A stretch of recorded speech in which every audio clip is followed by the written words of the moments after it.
Good morning, everybody. This is David from Friday Club online. Today we've got a really special guest, Paul Tanton. Our speaker this morning is Paul. He's the founder and managing director of U-Vita Crafting Leaders.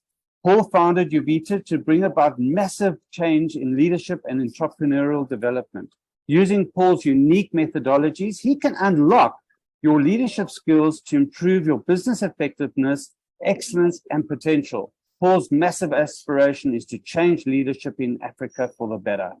Paul is a professional speaker, facilitator, behavioral specialist, and leadership coach. He is married to Frida and has two exceptional children, Robin and Jonathan. His home is full of love and energy, especially with his two home-loving pets, a beagle and a silver tabby. Paul's educational background includes many certificates, 2 diplomas, 2 degrees, and more importantly, 3 decades of hands-on experience. Paul is an all-rounder, and when he's not changing leaders for the better, he cycles, loves photography, and you'll find him pottering around in his indigenous garden on weekends. Welcome, Paul. Take it away. Thank you so much, David. And I'm sure you guys can see me. I'm nice in the dark. Is my image available? Yes. So what you're trying to, I've disappeared off screen. I'm here today to demystify leadership. So ladies and gentlemen, if you think of leadership, what comes to mind? Is it something that is such a secret that only a few people at the inner core get? Or is it something that everyone gets? I want to take you through a little bit of a process. Now get your fingers ready. I want you to vote. Who of the following people are your favorite leader? Don't worry about the why, just type the number in there. If you've got time to type the why, do that as well. Is it Kofi Annan? Perhaps Mahatma Gandhi? Martin Luther King Jr.? Donald Trump? Abraham Lincoln?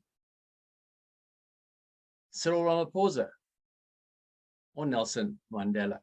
Please vote for your favorite leader. And if you've got time, you can write away. I'll give you about 30 seconds to do that. Please vote for why that person is a favorite leader. And David, I'm going to ask you just to give me feedback in the chat box while I'm continuing. It's difficult to multitask. By the way, not men nor women can multitask. We can only focus on one singular cognitive function at the same time. And at the moment, I'm presenting, so it's very difficult for me to see the chat. All right. So, David, is there a leader? Which one's yes, coming up? I tell you, the one that's coming up the most is Gandhi, Mahatma Gandhi, number 2. Amazing. Great. Any other second runners up there? No, wait, number 4. Number 4, Donald Trump. Donald Trump. Good. And then number 3, which is number 3, and then number 4 again. So I think at the moment, I think Gandhi's got the Martin Luther King. Yeah, number 4's got the number 3's got the best one so far. No, number 2. Sorry, Mahatma Gandhi. There we are. They're coming in faster. The fact that you can change your mind is also important. Ladies and gentlemen, these are all leaders. If I happen to mention to you people like Hitler, people like Julius Malema, people like Saddam Hussein, are they also leaders? So what is the challenge about leaders? And we've seen a diverse range. Most of you have mentioned Mahatma Gandhi, but I doubt whether any of you are still living through his leadership. He changed the slave and the whole approach around how we speak to Indians and part of the change in South Africa as well. But that's the challenge with leaders. What actually makes a leader a leader? Now, here are a couple of points over here, because I'm here to demystify leadership. Some people chose Trump. I'm not a Trump fan. Some people chose, in fact, no one chose Cyril Ramaphosa or Madiba. And these people are leading our current country. So what are the marks of a leader? Well, a couple of dimensions. The first one is authenticity. I mean, if you look at people like even Mother Teresa, was she a leader? No, for certainly. You mentioned her name. She led so many programs to help the impoverished, especially the poor in India. So authenticity is critical. Collaboration, great leaders collaborate. Martin Luther King had a speech planned and he actually changed it on the day due to collaboration with someone at the back. He said, tell them your dream, tell them your dream. He had a speech prepared But one of his people at the back was saying, tell them your dream. And that's when he said, I have a dream. And what happened as a result of that? Ownership. Great leaders take ownership. And my favorite one, vision. And I'm not talking about what you see. I'm saying, where do you want to be in the next 5, 10, 15, or in China, 250 years? They are working on a national development plan, their 5th 50-year national development plan. So these are points that are mentioned by the Institute of Leadership Management: authenticity, collaboration, ownership, and vision. So at my company, U-Vita, where we craft leaders, we look at 2 aspects: operational change and leadership development. Because as you've mentioned, I've given you an option of 7 leaders. Everyone is different. And perhaps answer me in the chat, and David, I'm going to ask you to do this as well. Do you believe that you're a leader? If you think you're a leader, say yes. If you don't think you're a leader, just say no. So it's either yes or no. And let's see what those results come in as. So, Paul, we've got 2 yeses, 3 yeses, 4 yeses, 5 yeses. Oh, the yeses are coming in. I think everyone's saying yes. Yes. Great. Yes, yes, yes. Everyone's a leader here. That's what I want to see. At school, you are told that you're not a leader unless you're wearing the prefect's badge or the monitor's badge, or you've got the cap, or you've got the sash. Ladies and gentlemen, every single one of us are a leader. Guess what? If you have a family one day, you're going to have to lead them. If you've got a company, you are leading that company. So I'm glad that there are no no's. If you do that at a poll in an open session, a lot of people in a corporate session say, no, I'm not a leader. And the yeses are all the people that are Mark, managing director, chief executive. So leadership is also about operational change. So what did John Maxwell say a leader is or does? What is leadership according to Maxwell? Well, he says leadership is influence, nothing more, nothing less. Influence, nothing more, nothing less. Who agrees to that statement? Just give me a thumbs up or a yes. Yeah, the yeses really, are coming in. Okay, there we go. So in leadership, when you're leading a team or a company, it's about leadership. It's about telling them where you want to go, the better future. The trouble is that future is maybe not clear to everyone, and that's the function of a leadership, a leader and leadership within an organization. What's operational change? Anyone recognize who this guy is? Going back into the archives. This is Kurt Levine, and he said learning is more effective when it's active rather than a passive process. And those who know my personal story will understand that in school, I was the dumb guy, and everyone told me I was stupid. But I learned by not actively doing. And when I learned how to do that, I changed my whole outlook on life and moved from an E student to a B student. So operational change is all about learning. And now you can see where the two come together, where leadership and learning come together, we have a wonderful environment. Let me just mention these, and it's sometimes sad that I actually have to mention these. Leadership is not based on your position. I'm the CEO, so you will listen to me. I'm the manager, so you will listen to me. It's definitely not based on breaking other people down. A lot of people see this as important, and they break you down. Ladies and gentlemen, we're all distinctly unique. And leadership is not about telling people. And a lot of my clients are clients that are 115, not the personal, the corporation I'm working with is 100 years old. You know how difficult it is to bring about change in an organization that is 100 years old? Because if you go back to the war, which is 70, 75 years ago, it's a case of, I will tell you what you have to do. And that morphed into business. So we still have a lot of command and control people out there. But this doesn't quite demystify leadership fully. Let's have a look at 2 success stories that I worked with. This lady, they both happen to be on SABC News. She had a desire to leave the corporate nest, and she wanted to be a social entrepreneur. So I worked with her, and she formed a company called Giving Wings. Kefilwe is now an outstanding woman, has been nominated many times over for Businesswoman of the Year and stuff like that. She's really passionate about what she does. Another one of my clients was Amelia.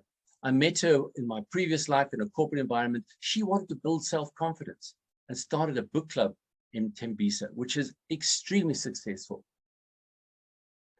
So how do we develop as a leader? Well, the first step, if we are going to demystify leaderships, we have to be aware of yourself. What are your strengths? What are your weaknesses? What are you good at? What are you bad at? What are your internal active and passive habits? Can you delegate? This is one of the challenges. And I look at Cyril Ramaphosa having to leave Davos to come back to sort out electricity problem. That's a delegation. You are presenting South Africa at one of the World Economic Forum events where the whole stage is there. And you come back to deal with the electricity crisis. What happened to delegation? It's all about communication. It's all about enthusiasm, vision. You want to take people to where they want to go. And of course, accountability. So what are the tools that I use to do this? Because we've seen the different flavors of leadership and the different types of leaders. So I've got to use a couple of tools. First one I use are values-based tools. So this is a values-based assessment, and this is free of charge. If you want the link, ask me. It actually includes the 13-page document telling you about your values and how that links to you as a person. And I love sharing this in families and seeing how many opposites attract. I'm also DISC certified, so those who know the DISC profiles, I do a DISC. But one of my favorite tools is this one, Shadow Match. And Shadow Match helps us demystify leadership by understanding what are the key aspects of leadership in that person. And if they lack them, I can develop that one habit. I also use something called Skills Grid and Career Report. So this helps with the leadership journey. So those are just a few of my tools that I use. But I just want to zoom in a little bit. I come from the IT industry. I was there for about 25 years, and we started working with big data. And what I do is I work with the big data of people. So when we work with big data of people, we can do all sorts of fascinating things. If I understand the following 19 habits in your active life, as it were, are you someone that delegates, yes or no? Are you someone that likes routine? Are you someone that likes working on their own? What are your real leadership skills like? Are you self-confident? I am now demystifying leadership. I'm giving you a platform to understand who you are, and it ties into the awareness. We can look at it differently and say, it's exactly the same big data, just in a different profile. Are you a people person? Are you a task person? Are you ideas? Or what are your internal habits like? And I can draw this profile from that assessment. And guys, it's Valentine's week. Valentine's Day was on the 14th, and I hope you got a little nice little chocolate. I want to give something to you that gives you a little bit more than a chocolate. For this week only, up until Sunday, we're offering a 50% discount on relationship reports. So please take out your phones and scan that QR code. If you subscribe to my newsletter, you will qualify for 50% discount on your relationship report. If you add the two together, that's 739 Rand. I've also popped the link in the chat. You're welcome to copy it over there if your QR code is not scanning. But right at the bottom over there, you'll see 3 different graphs of leadership. And this is showing the relationship between you and your partner in a work environment, in a school environment, in a love environment, in staying together, in a parent. These are relationship reports which help understand and demystify what makes leaders. I'll share this on the group as well when you're finished. So as I wrap up, my why do I do this? Well, I want to see effectiveness in businesses. I'm sure many of you will agree. We've got businesses out there, just look at the state-owned entities. They're not being run properly because they're not effectively using the leadership. Excellence. We have customers returning to environments where there's excellence. We have customers running away from clients where there's no excellence. And of course, potential. I want to grow Africa. Not personally, I want to do it with collaboration because that's how leaders work. But imagine in the next 50 years, there'll be 2 billion people on this planet, most of them under the age of 19. Guys, what can Africa do with leaders like that? So please refer me to budding leaders, those that are looking at the leadership journey, something like I've been promoted or we need transformation. Also, those who are wanting effectiveness in their organizations. I'm not a business coach. I'm a leadership entrepreneur. I use leadership principles to develop entrepreneurs and entrepreneurial principles to develop leaders because we want effectiveness. And finally, those guys that want excellence, personal improvement. How can I challenge my habits? Your habits are formed through the neural pathways in our brain, but it's not impossible to change them. It's difficult, but we have to reinvent ourselves, and anyone can become a leader. So set up a coffee date with me, discover the development programs I have so that you can know yourself better, you can grow leadership skills and enable effectiveness, and of course, build excellence in Africa. So going back to what I started with, will you be like them? And I'm going to challenge you. Don't be like them. Be like yourself. Be unique to you. But let me help demystify your leadership skills. Be yourself. Thank you, David. Wow, Paul, that was absolutely amazing. I'll tell you what, you really have just demystified leadership for me. And I must say, fantastic presentation, very powerful, and a fantastic offer there. So please take up that offer with Paul. Really, I mean, it's absolutely amazing. I spent 3 hours with him last week, and I must say, I learned a huge amount from him.